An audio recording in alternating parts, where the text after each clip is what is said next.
அடுத்தது, நான் சில படித்த புத்தகங்கள் எனக்குள்ளே ஏற்படுத்தின தாக்கங்களை சொல்லணும்னா, நான் வந்து காவேரி கரையில் பிறந்தவன். அந்த வகையில் நடந்தாய் வாழி காவேரி அப்படின்னு சொல்லி தி ஜானகிராமன் அவர்களோட ஒரு நூல் இருக்குது.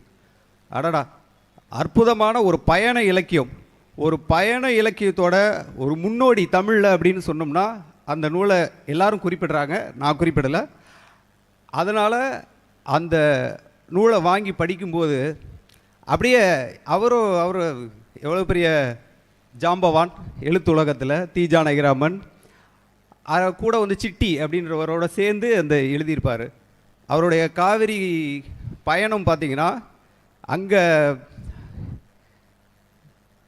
முதலாக காவிரி எங்கே உற்பத்தி ஆகுதோ அங்கே ஆரம்பித்து காவிரியோட தென்கரையிலேயே நடந்து போய் பயணப்பட்டு அங்கே இருக்கிற அனைத்து துறைகளையும் ஊர்களையும் அந்த ஊரில் பிரபலமானவங்களையும் பற்றி சிறப்பாக குறிப்பிட்டிருக்காரு.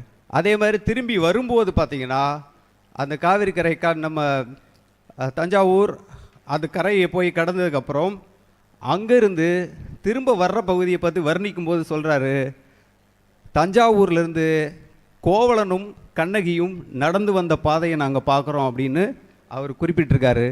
தயவு செஞ்சு பயண இலக்கியத்தில் அனுபவம் உள்ளவங்க இப்போ வந்துட்டு லடாக் வரையிலும் பைக்கில் போகிறாங்க, எதுக்கு போகிறாங்கன்னு தெரியாது, ஏன் போகிறாங்கன்னு தெரியாது. ஆனால் அவங்க பயணப்பட்டிருக்காங்க. அந்த பயணத்தை நீங்கள் படித்து பாருங்கள், அருமையாக இருக்கும். இது என்னுடைய ரெக்கமெண்டேஷன்.